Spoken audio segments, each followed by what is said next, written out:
We'll call the meeting to order. It's 6:32 on April 5th. Should be a quick meeting. There's not much happening in town. It's been a quiet week, right? So, so we'll call the meeting to order. First order of business is to review and make any changes to the agenda. Does anybody have any changes to the agenda to be made? All right. Hearing no changes to the agenda, we will move on to the approval of the March 15th meeting minutes. Is there a motion to approve the minutes of March 15th?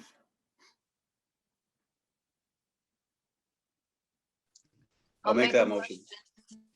Okay, I heard Mark and Suzanne at the same time, so we'll give the motion to Suzanne and we'll give Mark the second.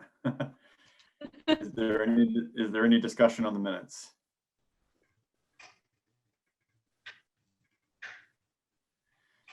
All right, hearing no discussion on the minutes, we'll vote. All those in favor of approving the minutes of March 15th, please signify by saying aye or raising your hand.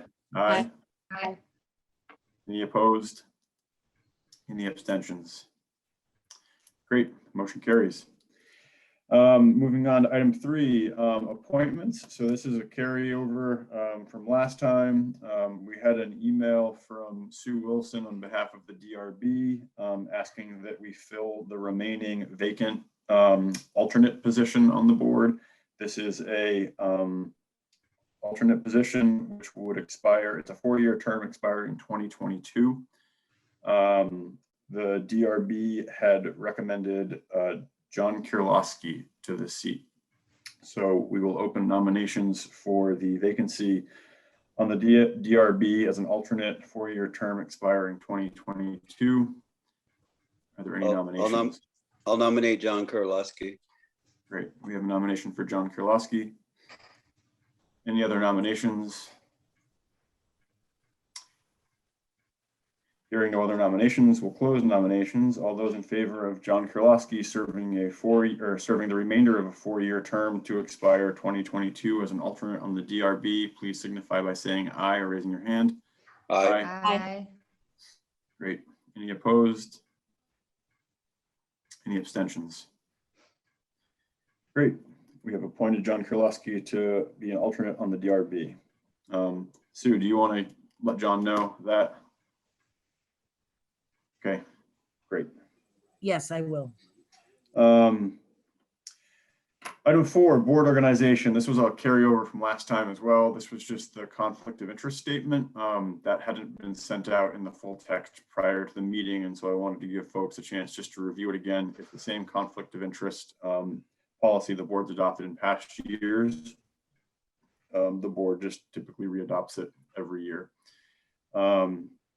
So with that, I'll entertain a motion for the board to adopt the conflict of interest policy. I'll make a motion to adopt the conflict of interest policy. All right, we've got a motion from Suzanne to adopt the policy. Is there a second? I'll second it. Great, we have a motion from Leanne.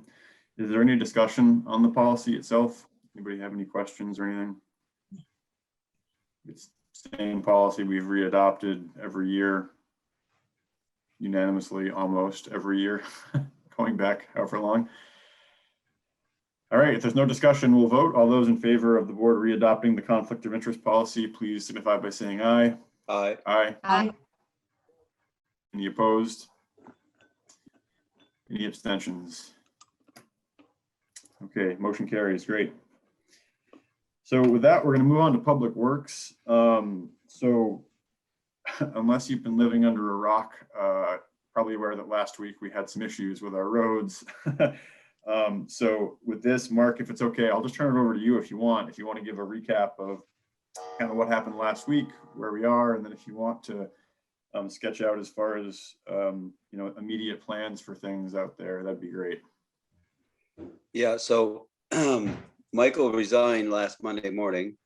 So then I took over managing, and Charlie helped me, and we had, Black Falls was impassable, and Reagan Road and Mercy Hill, and a place up in Amadon.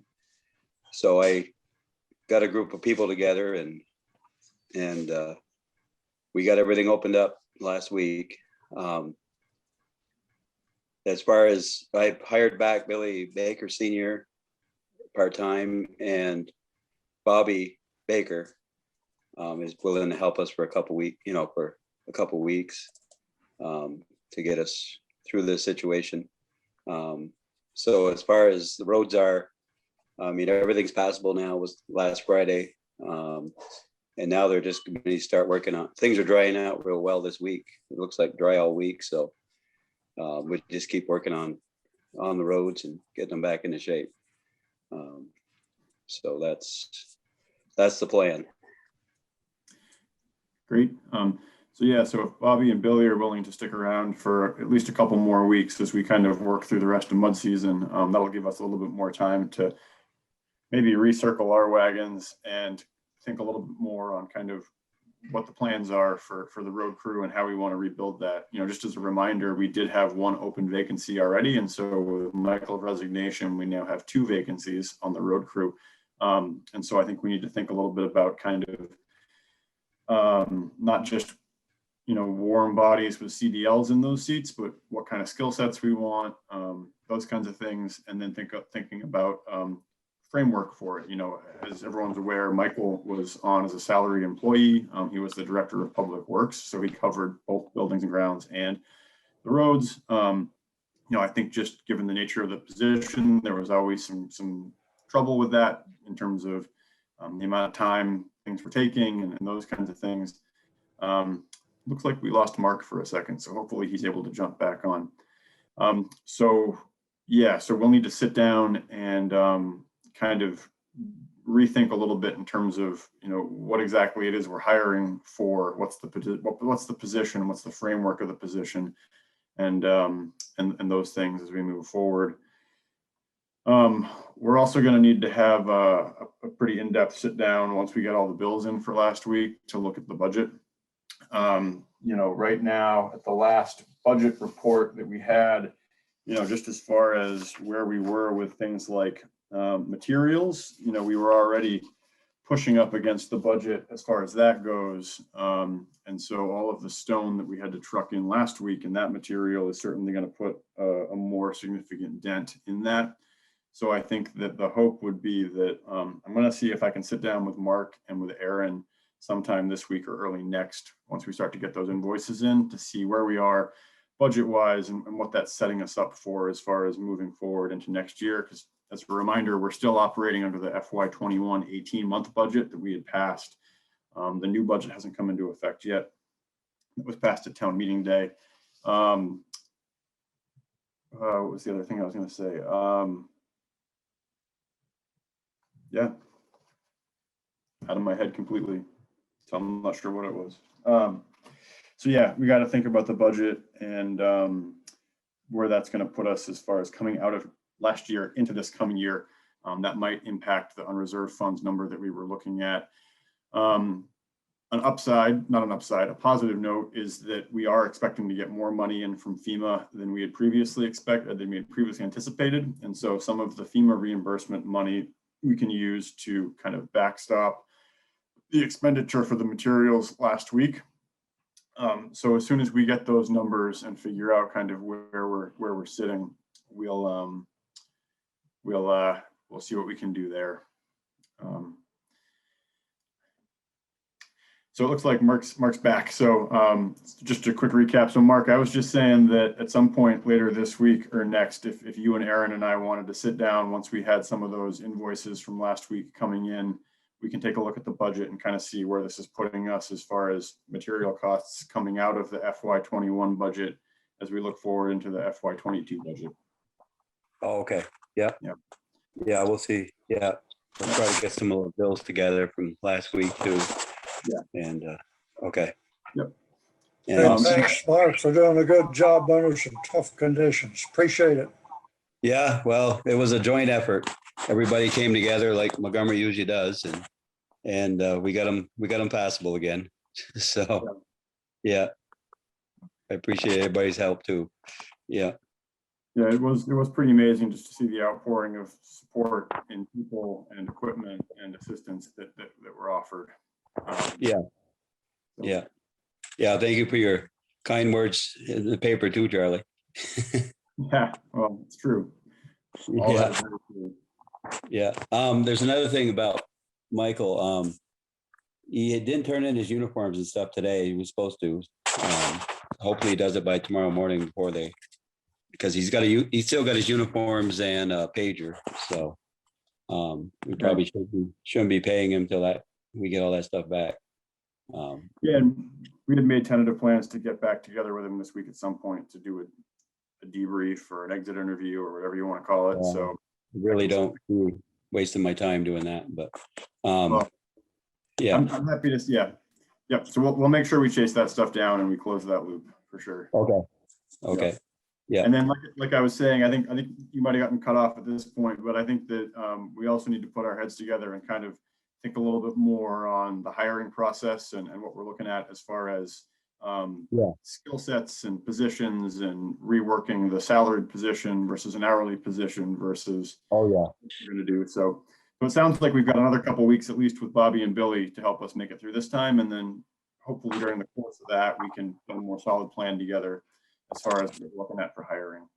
Yeah, we probably should get together and just look over what applications we've received already, and then I'll look them over and see what we've got already and go from there. Yeah, Great. get something in the works, because anybody that starts working for us is going to have to give 2 weeks. So if they're working somewhere else, so look at things. Yeah. So that's kind of it as far as the after action report on last week goes. Do any other board members have any questions or comments or feedback or anything else just regarding last week's activities? What was the reason that he resigned on Monday, or didn't he give one? So, the reason for Michael, there was a few different reasons. I think it was a combination of situationally stress, other ancillary outside factors coming to bear on things that didn't have a bearing necessarily on the condition of the roads, but more just interpersonal stuff between people in the community. And pressure in terms of that, I guess. But as I told Michael, I will never hold it against him if that was the right decision for him to step back and walk away, because if that's not a good place for him to be in as far as his health and sanity goes, then the best thing to do is to step back. And so timing, of course, wasn't great, but I would never hold that against him. No, I won't. I don't either. Yeah. And just as an aside, I mean, I think everybody here is aware, if you're connected into the network of the world today, that it's hard to be in certain positions when you've got 1,000 experts on social media telling you that you don't know your ass from your elbows. And so it's hard to turn that off sometimes. And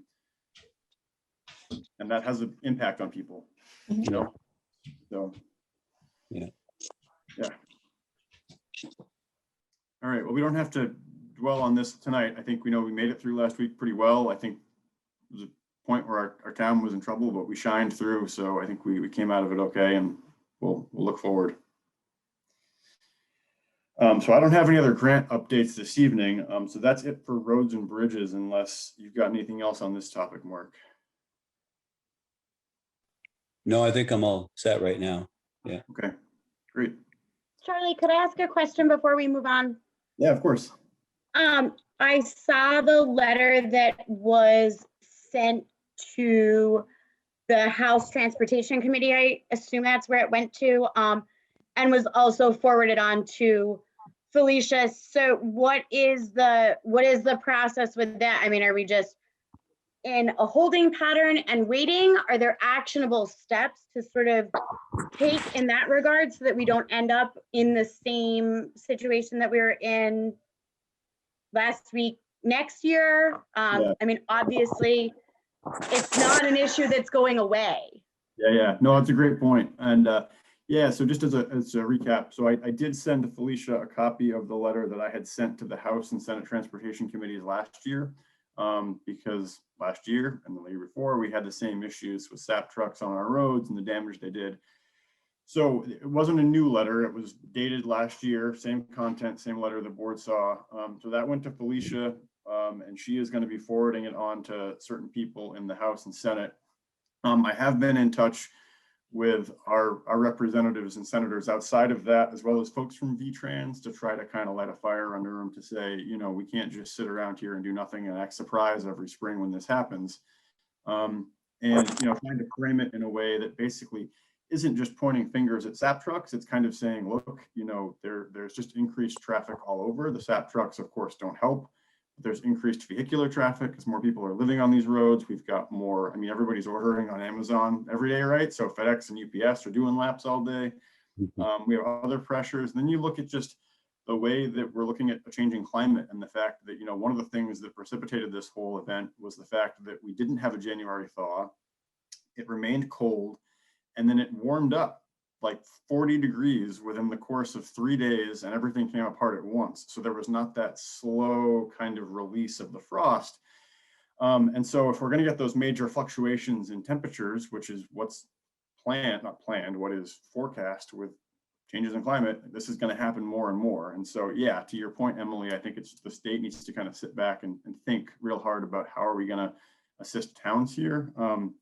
The feedback I've given folks to date has been essentially, you know, when times like this happen, it's not that we need more equipment and more personnel. I mean, as we've seen, we can put that together. So unless they're going to give us a helicopter to evacuate people from Black Falls, it's not much to do.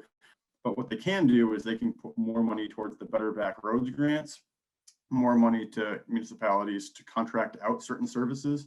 You know, we think about what we did on North Hill Road, right?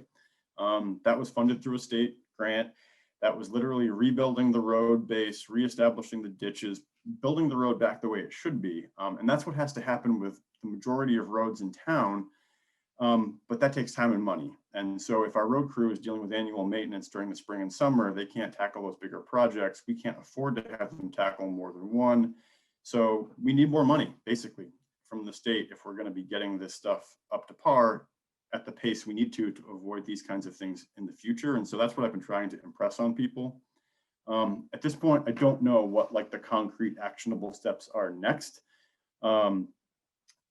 Last week was kind of more just triage and damage control. So this week is kind of pivoting to a little bit more of a holistic outreach around this. So the plan is to keep, you know, poking folks at the state and at VTrans to kind of say, look, you know, unless you want this to happen again, like we got to come up with a plan of how we're going to move forward, dealing with our roads, dealing with increased traffic. Is there a way to regulate the SAP trucks within the agricultural framework? Are there supporting mechanisms there in terms of funding producers to have them get their SAP down to a paved road through longer pipelines or through ROing it in the woods? So it's kind of a holistic thing. But that's where it's at. It's still in the conversation phase, yeah. I know they're agricultural products, and so they can't necessarily be restricted based on overweight, even when the roads are closed. Is there a possibility of like a permitting process that then becomes a revenue source? I mean, I don't know. Yeah, well, But one of the things in that letter was this idea of the ability to bond producers and say, look, you know, we'll hold the bond, and if you destroy the road and you don't put it back, we will use the bond to fix the road. So that was one thing that we put out there in that letter. It's not the only solution, but you know, we do need something like that, certainly. Yeah. thank you. I appreciate it. Yeah, thank you. So yeah, so we'll keep that conversation going with them and see what we can come up with. Anything else under roads for tonight? I don't know if hearing- you want to give them an update about Longley Bridge Road. Oh, yeah, sure. So Longley Bridge Road, we did start to see some soil loss, some bank loss back early last week with the high water. At that point, we got out there and we narrowed the road to one lane. We've got some stakes out there that are now basically marking progression of bank loss. The second half of the week, we did not lose any more of the stream bank. So to my knowledge, things are still kind of stable at the moment. And so assuming we don't get any massive rainstorms or, I mean, there's not a huge snowpack left to melt up there at this point, really. So assuming we don't get any wild events, that site, fingers crossed, will remain stable until we can get material in there. The challenge now is that coming out of mud season, we can't get riprap or ledge across the covered bridge because it's too heavy and it's too small. And we couldn't bring it down the other way because Longley Bridge Road was falling apart on that side. So we had no way to put in the emergency fixes. So the state was made aware, all the partners were made aware. We have permission to put the riprap in there as soon as we can get it there. But for now, we just can't get to the site. So it's more or less just cross your fingers and hold your breath that we make it, sometime into, May, when we can get trucks back down Longley Bridge Road and get ledge into that stream bank to stop it from eroding. And then, of course, we have to figure out what's going on with the Transportation Alternatives Program project with the engineering on the site, because there might have been changes enough there that could have influenced what we're talking about with the program. Yeah, Sue, I see your hand up. Yeah. Right. Is the road Longley Bridge closed only open to local traffic, or are trucks still able to come over? Yeah, so the road is not closed to outside traffic. The standard weight limitations as far as posting of roads qualifies, and of course, all the covered bridge limitations are still in effect. Okay. But the road is still open. It's just one way through that section. Yep. So I have not circled back to Linda after last week to check on the the TAP grant. Try to do that this week. But that's the variable there as far as how do we handle the changes at the site in the context of that project. Yeah. Thanks, Charlie. Yeah, thanks, Mark. All right, well, if there's nothing else on buildings and grounds, we can move, or on roads and bridges, we can move on to buildings and grounds.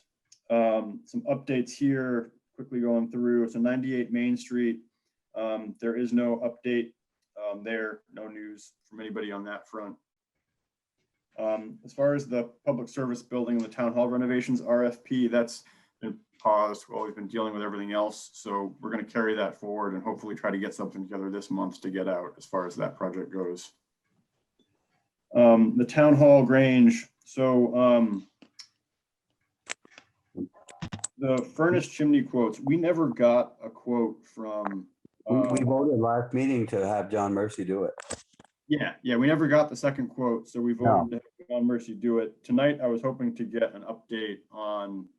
He started today. He started doing it today, yeah. He just needs an electrician. I gotta give him Aaron, Doug Kopas's number, because he needs the electrician in there too. So I'll give him Doug's number. But they started today on it. So yeah. Awesome. We made sure there's no events for another month or so, or whenever, so he can get it done. Yeah. All right, cool. Well, that's moving forward, which is great. Yeah. The note here is just the lift elevator. We had, can't think of the name of the group come in, but basically the inspecting body for the elevators, they came in, they did an inspection, and the elevator is having some issues. I believe that they're going to get back to us with a full kind of report of their inspection that might have some ideas on what we might need to do. But the elevator, that lift in the Grange Hall, might need some work if we're going to keep it functional and meet all the ADA requirements for that building. Boy, seemed like that thing always has trouble. I don't know. Yeah. And if you do, am I off base with that, or are they coming back to us with a report? Does that sound? It's access mobility, and I think he was going to find some quotes for various scenarios, whether something to do with like the grandfathered size of the shaft, and potentially if just some quick fixes or some holdovers versus like trying to replace it. So yeah, I think he was going to come back with more specific numbers. Okay, great.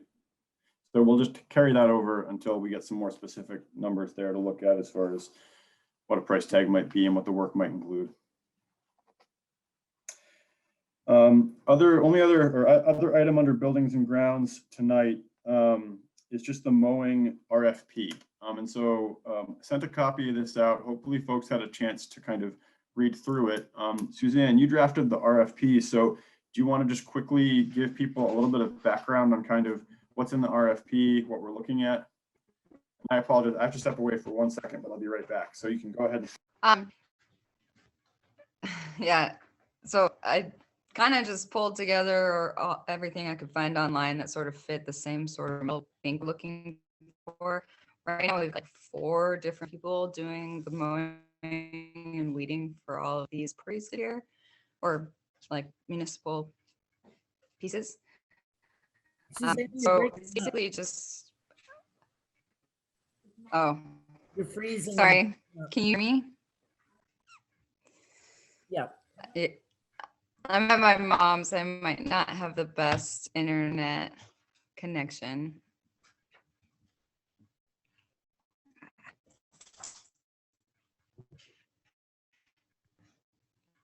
Can you hear me? Yeah, you're Yes. good. Yes, you're good. Okay. Yeah, it's basically a call for bids to go through and have one landscaping company do all the mowing and weeding for these 1, 2, 3, 4, 5, 12 properties, or 12 municipal zones. And it's just, I mean, I think it's pretty standard. Ask them to review it, has set certain guidelines, you know, for drills and practices. So I don't know. Okay. Yeah, so It just was something that came to the table. Oh, go ahead. Oh yeah, go ahead. It just came to the table, I think, like 2 years ago, and it never really was brought to fruition to consolidate all these contracts. So this was my attempt to do that. Yeah. So just for background, right now, between the various places that we're looking at as far as mowing goes, we currently have 4 contractors working for us. Avery's has been doing the garage, Village Green, post office, water department, center cemetery, and the rec center, Riverwalk Park. GM Home Service has been doing the PSB.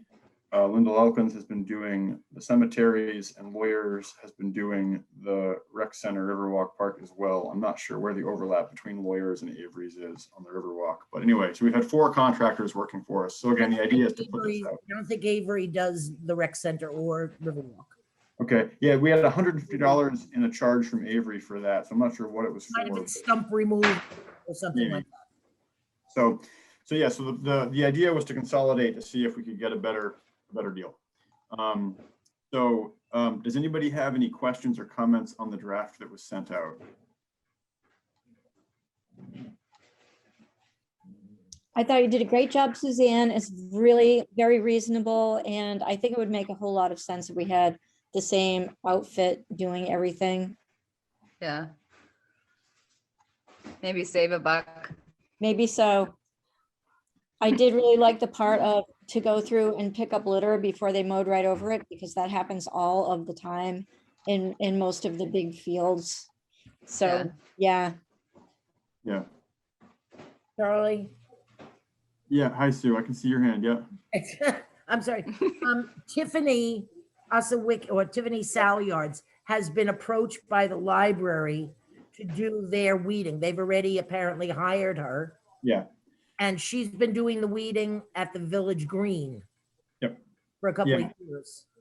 So that was Add on that list. one point that I wanted to bring up, is that this contract, the way it's written now, deals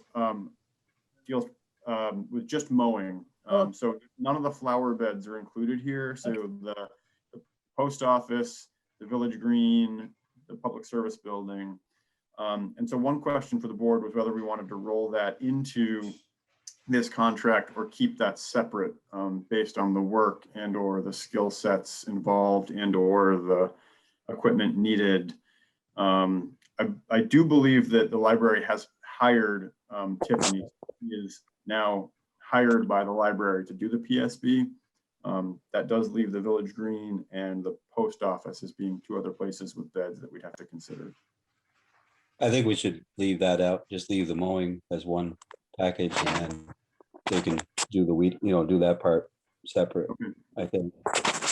Yeah. And that works for me. And Tiffany has also been doing the weeding at the Grange Hall. She's been doing that with Elsie. She's been volunteering to do that.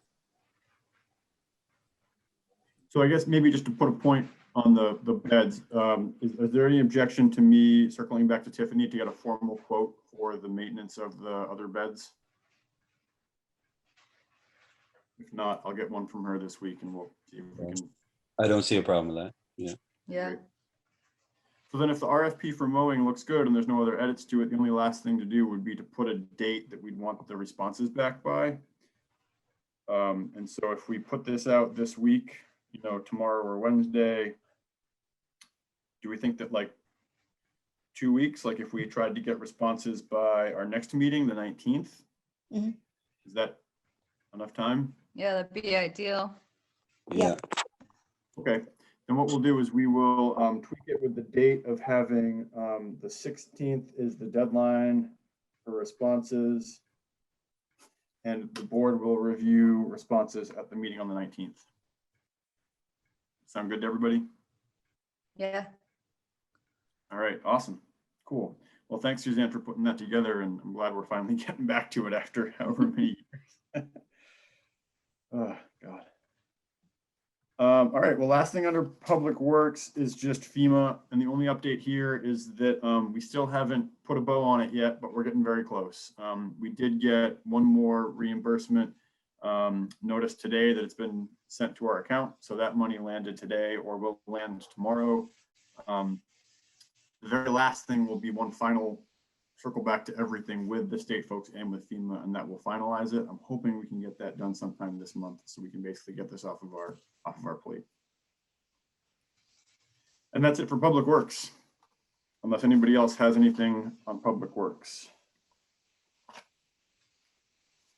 Okay, hearing nothing else on Public Works, what we're going to do is we'll transition to visitors now.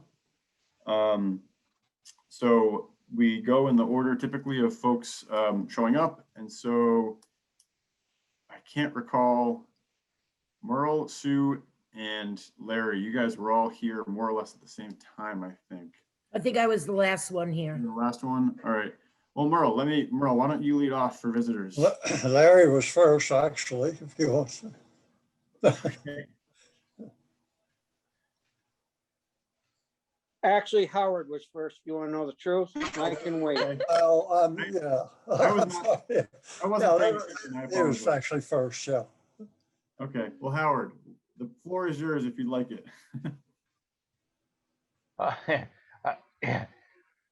I'm wondering if they didn't had to stop to think of something to say, so they say I was first.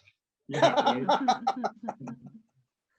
But I got one thing, you know, months ago, right? We put together that you know, the item on the class 4 roads. Yes. I'd like to request that, you know, that everybody who's on a class 4 road get mailed a copy of that, Okay. because, you know, there's an individual on the road where I am that he'll get his I know he's probably already got his tractor out and half ruined the road again. And I'm Okay. tired of That's a good buying gravel from Sylvester, you know, to put Yeah. it back. So That's a great point.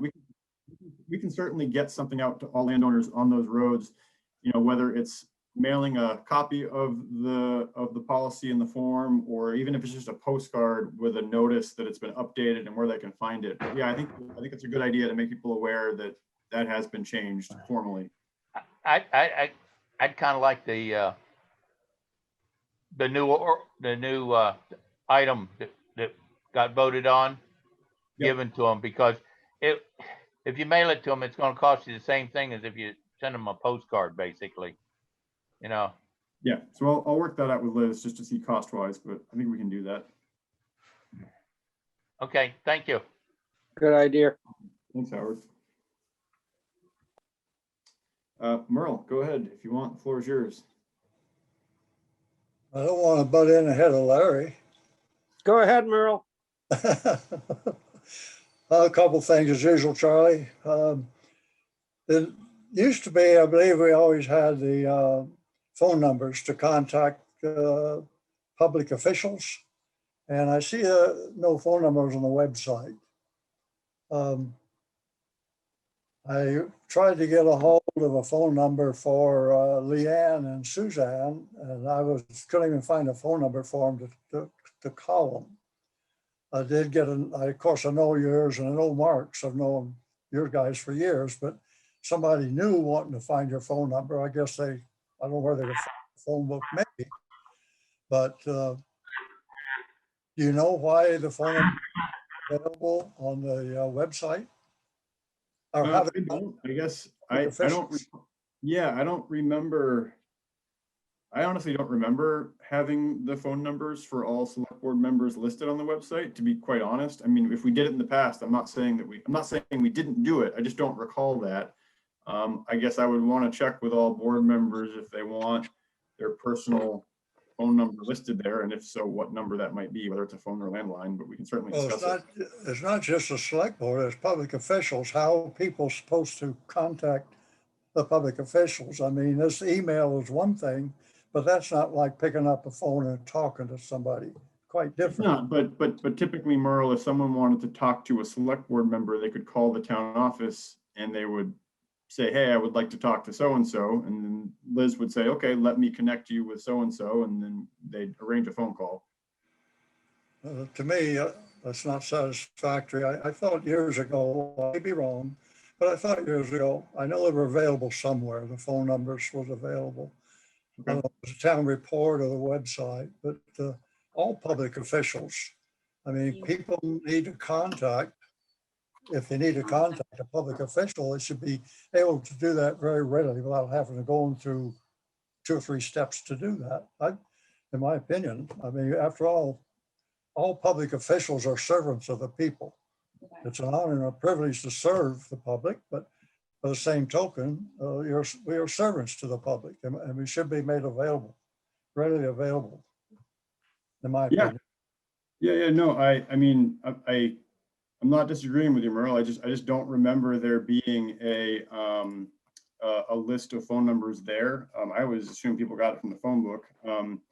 I do know that, for example, like most legislators, they have a phone number listed on the website, but for most of them, well, I shouldn't say that. For the majority that I'm aware of, they have a phone number listed, which is not their main private landline. It's a secondary cell phone. It's something like that, just in an attempt to basically avoid those. It's 9:30 on a Tuesday night and someone's calling because they need gravel on their class 4 road to their camp. I don't know. I've had phone calls all hours. Yeah. So one Sunday morning, I got up when I was a constable dog officer. I got up and here's a big St. Bernard dog laying on my front steps, dead.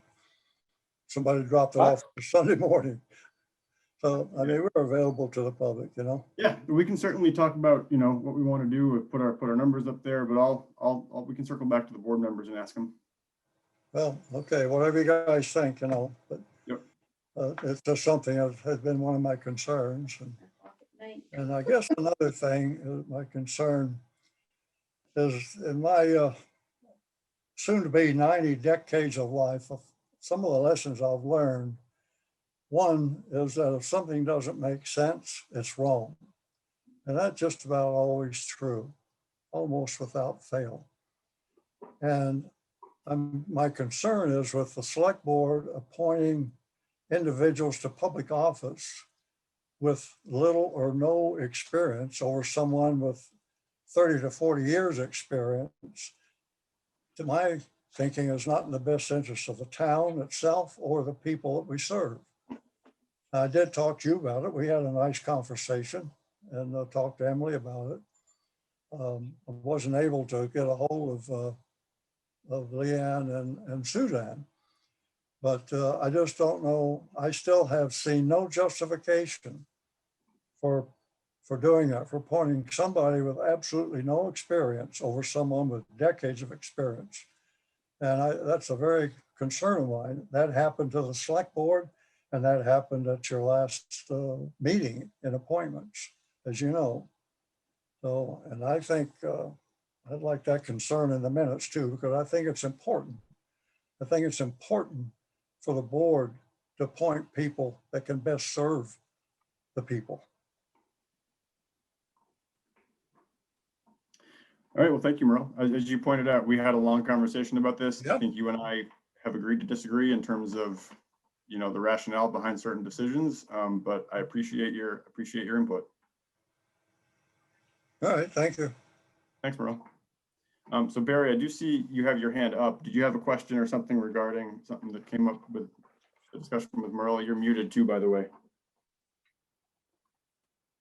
Barry, you have to unmute because we can't hear you.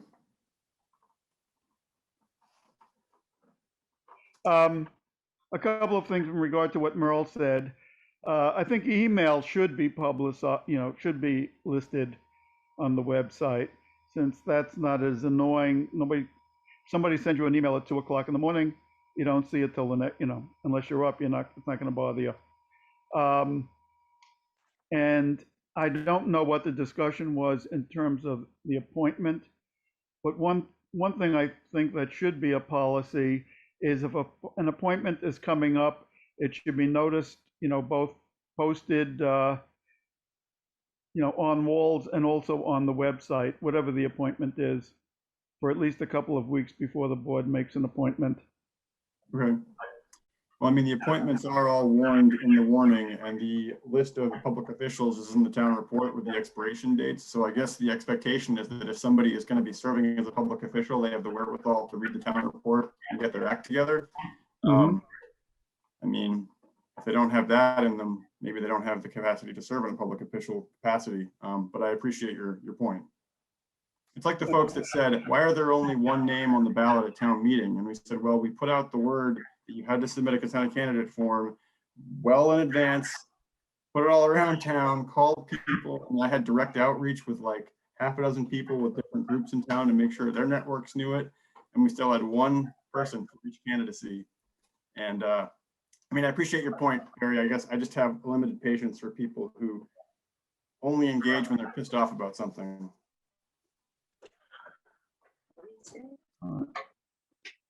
And my comment that I'm here for is basically, I'm really getting tired of Zoom. It is not a replacement for in-person meetings. And I think we're at the point where we can, have public meetings in well-vented areas, big enough, space, masked, etc. Yep. I hear you. I think right now we're just waiting. We've been waiting for any new guidance from the state, essentially, because I think you're right that we are at a point where we can start to think about this. What we do come across is just that kind of challenge of if it is an openly, duly warned public meeting and you've got folks that are not comfortable coming to an in-person meeting, or we get too many people to have in one place, given the state guidance, we still run up against the open meeting law issues. And so that's why we're still doing it for now. But I'm 100% with you that. Yeah, well, I don't see why we can't have Zoom accompanying the challenge. meeting. The challenge there is the technology. If we have an in-person meeting with a Zoom function, we have to set up a camera that can capture the room appropriately and broadcast it, and also have the same ability for the individual on Zoom to interact with the board. So it's not that we can't do it. It's just that in most cases like that, it takes a little bit more of a technical setup than we've been able to have. We've had people attend meetings by telephone in the past. We have, but if we were going to make it a Zoom and in-person meeting, like I said, we'd have to have it set up in a way where everybody in the room could see and hear the folks outside the room. The folks outside the room could see everybody in the room, and so it's a little bit more challenging than just a laptop on the table. But I appreciate it, though. I agree. Well, this is the last of your meetings I'm attending by Zoom. Okay. And the last meeting, Wednesday, I've got a solid waste district meeting, and that's the last. After that, I'm taking Zoom off my computer. Zoomed out. Yeah, I hear you. I ain't Zooming anymore. Thank you. All right. Well, thanks, Barry. Yeah, Thank Merle. you, Dan. Yeah, Charlie, I don't guess there's any way that you could verify if people have had their COVID shots. I More and don't more people are know. getting them now, of course, and once if everybody had their COVID shots, it would, I would think, I guess it would be safe to have a meeting in person. But I guess other than an honor system, I guess there'd be no way to verify that. Yeah, it's a hard thing to verify. And also we do still have the governor's state of emergency in effect, which has restrictions on gathering sizes and things like that. And Yeah. so in practice, I completely agree with you that if we've got 10 fully vaccinated people who have had their 2 weeks, there shouldn't be a concern. But the concern is then if we get an unvaccinated person who wants to participate, given the open meeting laws, how do we deal with that to be set up? So, Larry, where's Hi. yours? If you, How's your mood? great. I wanted, basically, first of all, I wanted to thank everybody for their leadership and well-being and getting these roads back in order. Great group of people did it, people particularly from the agriculture group, really pitched in, really pleased about it. The other thing, and I'm sure you haven't got to it, Charlie, the last meeting we had, we talked about a difference in the numbers on the budget and the department numbers based on salaries. And you thought possibly it was because of benefit packages. Were you able to get into that as of yet?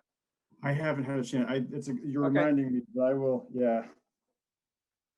And if it is the budget, if it is a benefit packages type of thing, may want to consider a separate line in the budget so those numbers from department and the budget numbers match. That's all. Okay. Okay. Great. Thank you very much, everybody. Thanks, Larry. Sue, anything for visitors? Yes, the wreaths are coming down either this week or next. Hopefully it's this week.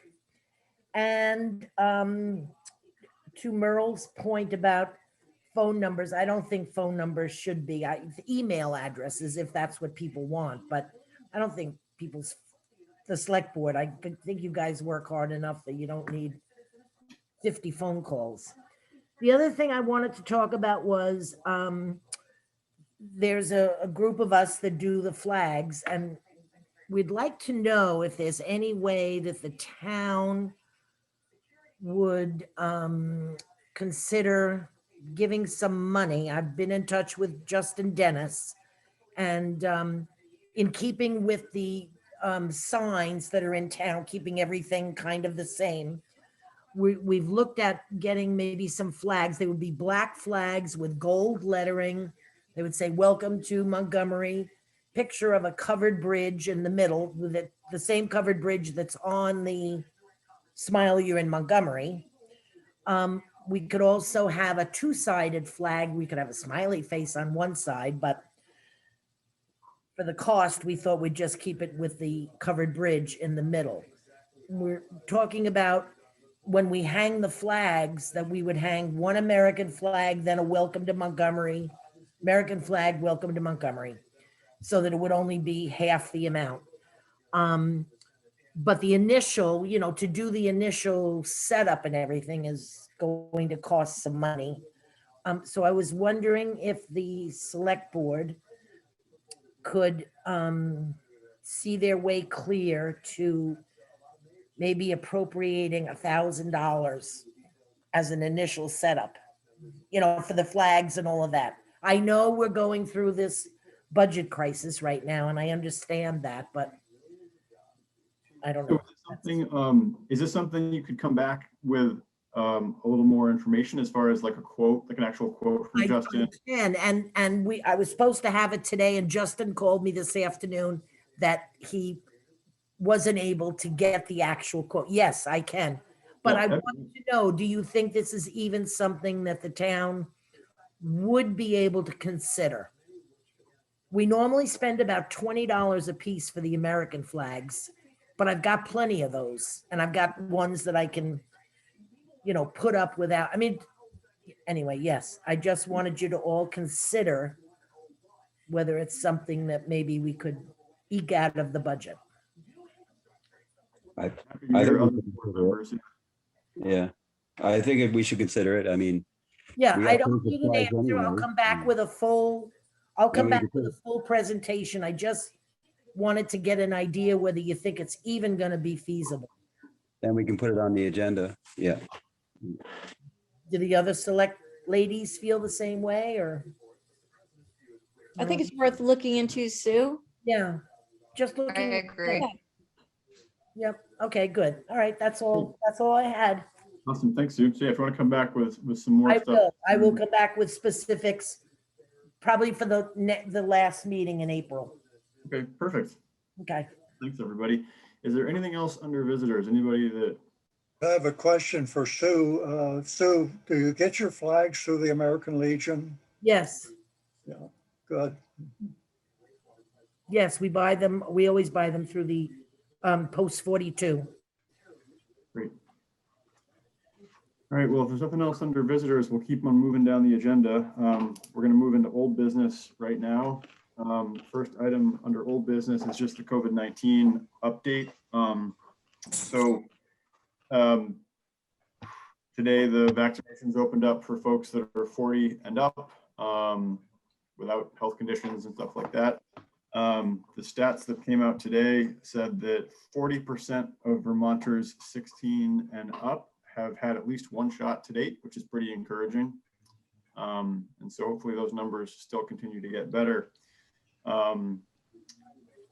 We have had some active cases in town over the past 2 weeks, but I don't think we're in an outbreak scenario. It's more just things bubbling still. The one big update on the COVID front has less to do with health so much as financing and funds. So as folks are aware, the American Recovery Something Act, I can't think of what the P stood for, but the ARPA Act that was passed by Congress, which was the COVID relief bill, essentially. The money that goes to the local municipalities will be here by June 9th. So the way the money's been split up coming out of the feds is that there's kind of 3 buckets. One bucket is like a town bucket, one bucket is a county bucket, and one bucket is a state bucket.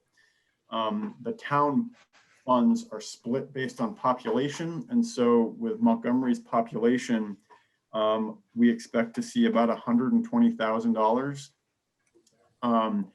The county money is a little up in the air. I was talking to Bobby Starr this weekend about it, and he didn't have 100% clarity on it, it seemed. But my understanding was the county money was going to be divided to the towns as well, because Vermont doesn't have a county government. Like we're not like some places out west or in the south where they actually have a seat of government that does county stuff. So my anticipation is that that money is going to be split as well. I did hear one figure somebody offered was that in total, Montgomery might end up with like $400,000 out of the whole shebang, but I don't know that for a fact as far as that figure goes. So basically at this point, on or before June 9th, we will be receiving at least $120,000 from the ARPA.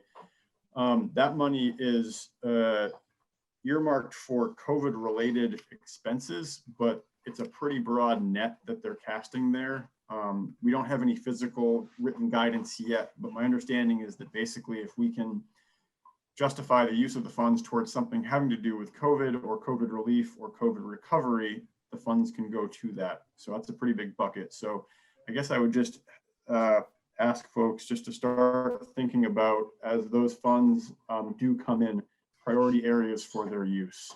And as soon as I get more guidance on the actual written, how standards of how we have to use it, I will let everybody know. I'll forward that. I have asked Aaron to open up a separate account for these funds just for tracking purposes, so that when they do come in, we can bring them in and put them out in a clear way that's trackable with that account.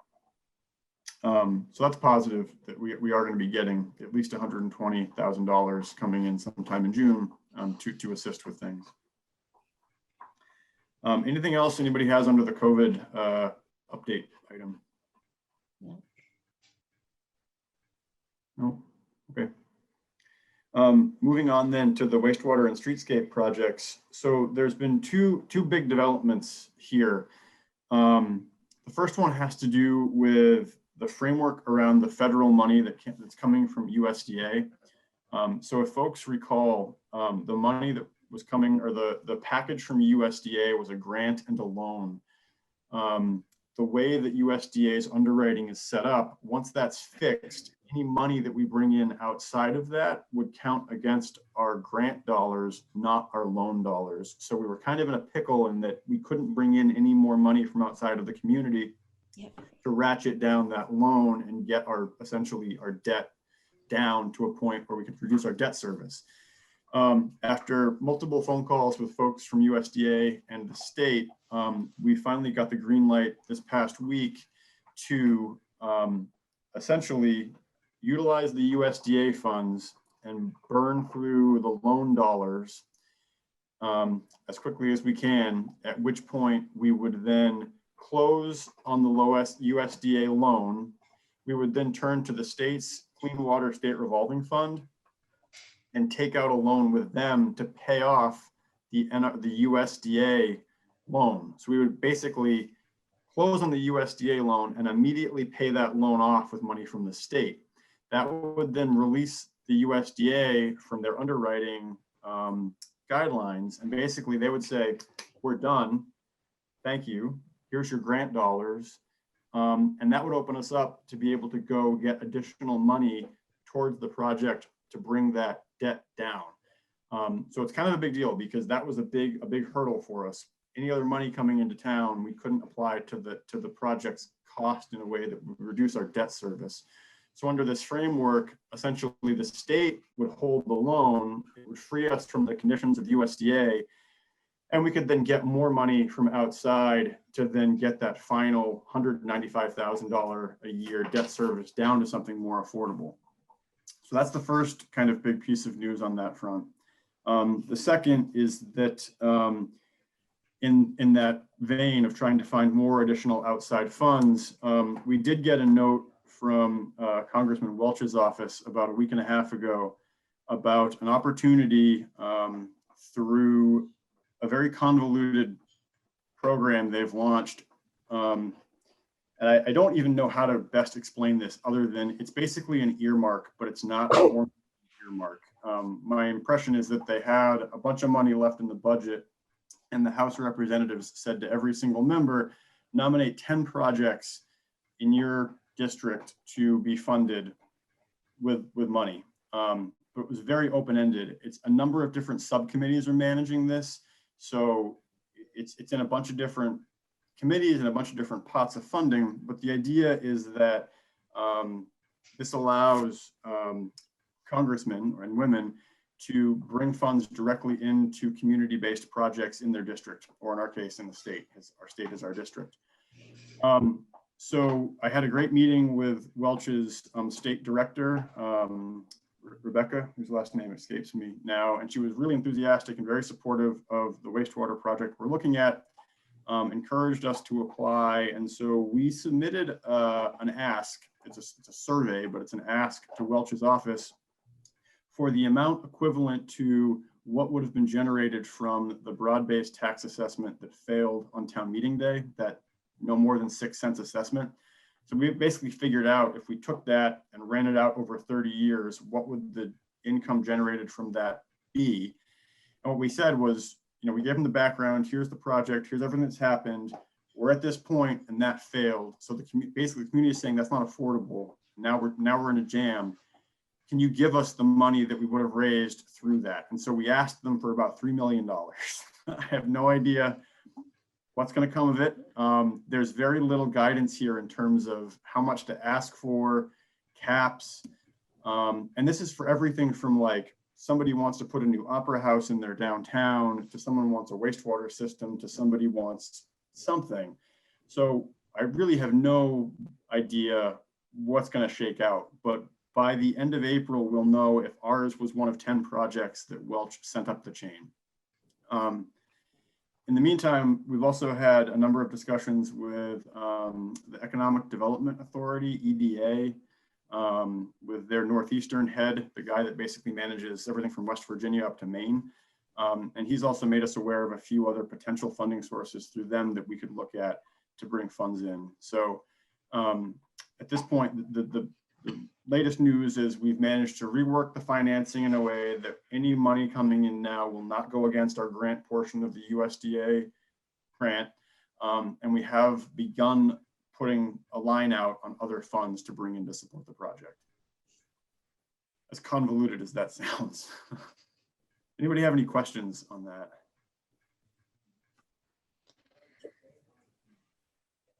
Did we ever receive a petition to bring that article back to vote? We did, and we'll get to that under new business, because we have to Okay. schedule a special, we have to schedule a special election. So yeah, we'll talk about that in a minute. Okay. Barry, yeah, I see your hand up. Did you have a question, Barry? Yeah, on the first scheme that, of taking out a loan to pay off a loan, Yep. can that be done while we're still in the process of figuring out whether we're going to do it? Or does it have to be after contracts are signed and Yeah, no, we've committed? at that point, that framework only works if we pull the trigger on the project. So essentially now what we have to do is figure out how to fill that $3 million give or take gap, whether that's from outside funds, whether it's through a lower broad-based assessment, through a combination of things. But yeah, the loan framework is there when and if we want it, but we can only utilize that if we pull the trigger on the project. Oh, something just occurred to me. I have to figure the math of this out. Maybe I'm wrong, but it seems like if you're asking for an amount of money today to replace what would be collected over 30 years through the tax base, because of interest and cost of money, etc., I think it might be a lot less, wouldn't it? It could be. I mean, this was literally like I don't want to say a back of envelope calculation because we were a little bit more professional than that, but we basically figured out like what was the amount of money that would be generated, give or take, from that, and how do we apply that to the overall debt service. Right now, with the current framework we were looking at, we have about $195,000 annually on the note that would have been paid for through the local option tax on the broad-based assessment. So we didn't get the assessment passed. So if this money came in, we would essentially immediately apply that to the loan with the state to get that $195,000 annually down to like $35,000 annually. And that way the local option tax would cover the annual debt service on the loan. But I agree, if you actually game out the math based on inflation or interest rates, yeah, it doesn't quite line up exactly. I think it might be more than, on 30 years, even at a very low rate of interest, it might be a lot more than, not exactly. Yeah, but also we wouldn't hold the money. We wouldn't hold the money for 30 years. We would essentially take that money and immediately put it towards the principal of the loan. That's my point. Yeah. So yeah, so at the end we could end up saving. Yeah, so you're right. At the end we could save quite a bit more money. Yep. A little bit of Robin Peter to play Paul there, huh? I equivalent to that game in Central Park that the guys. I think you're good, Northwest Access. I think you should be good to go now. Yes, thanks so much. Great. The Communications Union District update, I've had no updates from that, so we'll just carry that over. And then the Rec Committee, I did talk to Marcia today, and they haven't had a chance to put anything to paper really as far as fleshing out more of what that kind of would look like. And again, this was talking about putting a bocce ball court up at the PSB, potentially developing some sort of a skateboard park facility. But she was going to, I'm sorry, they're meeting tonight. The committee is meeting tonight. So they're going to discuss this at their meeting and try to get back to us for our April 19th meeting, I think it is, with a more concrete proposal of what that would look like. So if there's no objection, we'll just carry those over and move to new business. Charlie? Yeah, Larry, hi. Before you go to new business, was there anything on water commission issues? No, sorry. There was nothing on the agenda for water commission issues tonight, unless somebody. Thank you. Yeah.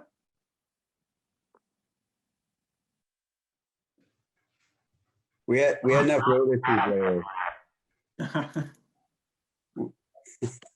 Yeah. We had enough water running down our roads. That was the issue.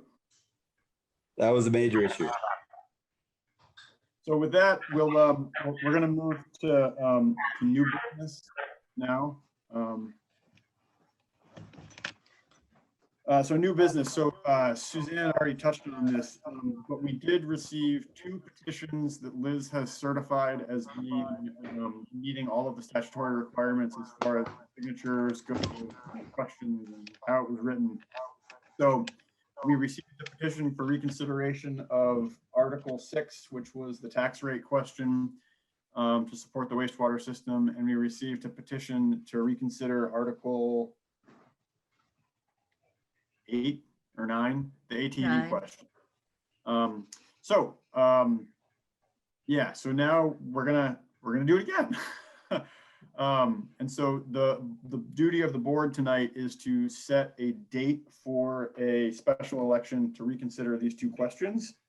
We have between tonight and May 31st to hold the special election. In talking with Liz, who is the chief elections officer of the town, and he'll have to administer the election.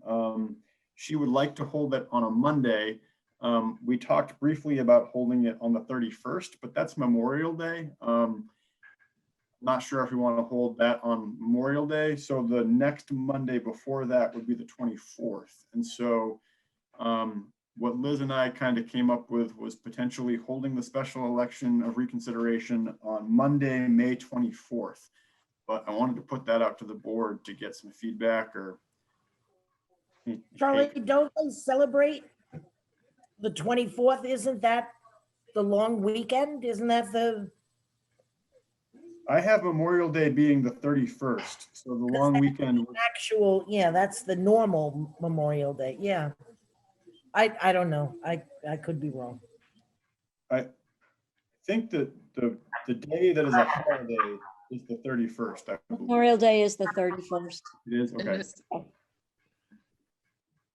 Anybody have any other thoughts on that? I mean, my take was it might be weird holding it on Memorial Day because it's a state holiday. And also given where we're at with spring and warm weather and vaccinations, I was kind of thinking people might be getting the hell out of town for that long weekend. Yeah, if that's the long weekend, wouldn't people be leaving On the 31st. on the 31st? So if you Which is did, why I didn't want to have it on the 31st. So. It makes better sense to me to have it on the 24th. Okay. Barry, I do see your hand up, so. Yep. Question or comment? Yep. Is this a vote that could be done at an in-person meeting rather than a, No, what do you call it? Hmm? This has to be done Australian ballot because the original vote was conducted by Australian ballot. So this is going to be another Australian ballot vote. Yeah, okay, I was wondering if it had to be. It does because it's the same, we're doing the exact same thing. The other thing is that if it wasn't an Australian ballot vote, I mean, so in order for one of these things to pass, it has to pass, but with more than 2/3 of the negative vote that defeated it the first time. So by nature of just volume of votes required to have something pass, if we had it as a floor, I don't think we'd even get that many people there, to be honest. Right. So, but yeah, but we only hold it as Australian ballot. So that's the way it was the first time. And that's what we're going to do again. So any other comments on the 24th?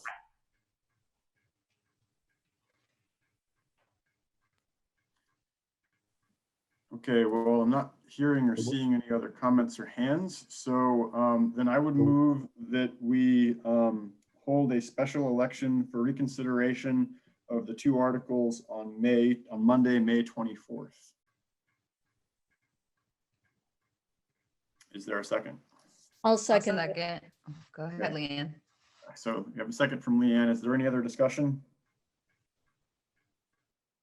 Hearing no other discussion, we'll vote then. So all in favor of holding the special election of reconsideration on Monday, May 24th, please signify by saying aye or raising your hand. Aye. Aye. Aye. Any opposed? Any abstentions? All right, great. So we'll get working on that. All right, next up is overweight truck permits. we've got quite a list again. So what I'm going to do, if it's okay with everybody, is share my screen so that we can walk through them. Just give me 1 second to pull them up.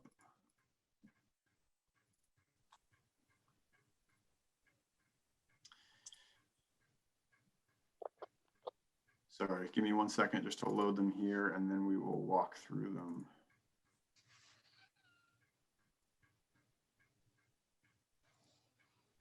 Gosh, there's a lot of them tonight.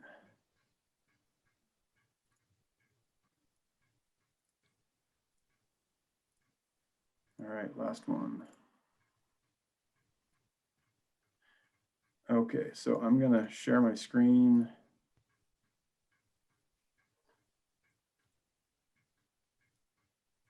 All right, can everybody see this? Yep. Okay, so we're gonna start. We might not be in order as they go on the agenda, but we're gonna cover them all. So the first one up is Andre Leduc. Mark, how's that look to you? That one looks good. All right. If anybody else has any questions, stop me as I go through them. Next up is Beacon Sales.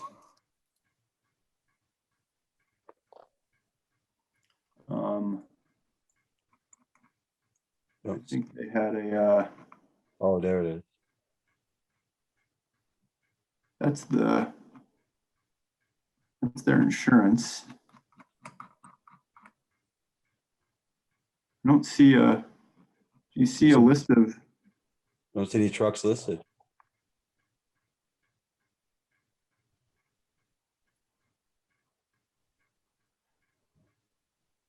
What was the name of it? The name was Beacon Sales. Huh. All right. Well, we will pass on this one until we can get some better information from them. So we will pass on Beacon Sales. Yeah. Camp Precast Concrete. How do those look? Yeah, those look all right. All right. Endless Tracks, Jeffersonville. Yeah, those are fine.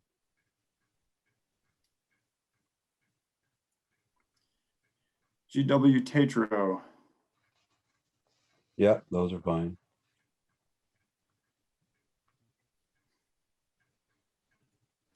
Harrison Concrete. This is the fleet. So here we go. Yep, that looks good. All right. Chris Bullock. Yeah, that one's fine.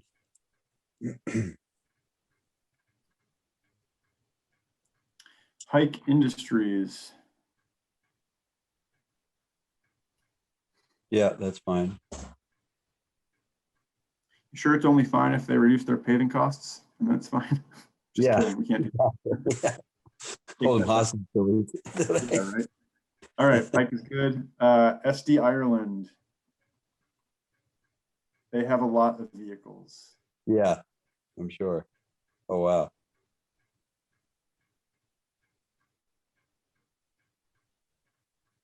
And weights are listed over here. Yeah. Any weights popping out that don't look good, Mark?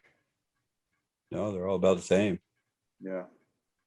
80,000 down here, these two. Yeah. 5 axles. Okay. Yeah, those are fine because they're triaxle.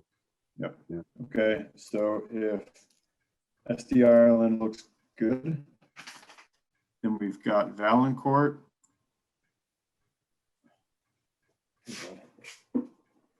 Yeah, those are fine. All right, Valancourt looks good, and that leaves Wind River. And this is a fleet as well. Whoa.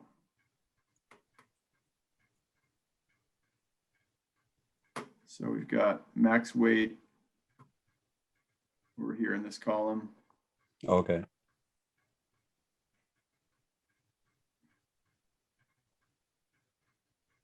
Look, it's all the same basic truck. Yeah, those look fine.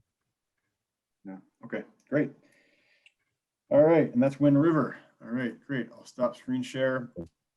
So with that, then I'll entertain a motion to approve the overweight truck permits for Pike Industries, GW Tatro, Wind River Environmental, Endless Tracks LLC, Chris Bullock, Harrison Concrete, Andre and Nancy Leduc, SD Ireland, Valancourt Transport, and Camp Precast Concrete Products. I'll make that motion. So Great. moved. Mark's made the motion. Is there a second? I'll second it. Great. Second from Leanne. Thanks. Any other discussion? Hearing none, we'll vote. All those in favor, please signify by saying aye. Aye. Aye. Aye. Any opposed? Any abstentions? Great. And I will get back to Beacon Sales and ask them to submit their fleet or their weights. Okay, last item up under new business, it's just liquor and tobacco licenses. First one up is Sylvester's Market. It's a second class license and a tobacco license. We also have tonight a license, outside consumption permit, a third class and a first class permit for the Belfry. So I'll make a motion to approve the second class tobacco license for Sylvester's Market. And Great. The outside consumption third class and first class for Thompson and Hines Enterprises. Great. So we're going to do it in one motion. We've got the motion to approve the permits as listed. Is there a second? Second. We have a second from Suzanne. Is there any further discussion?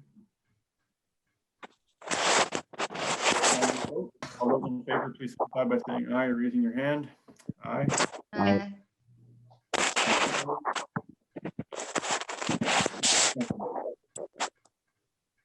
All right, motion carries. Great.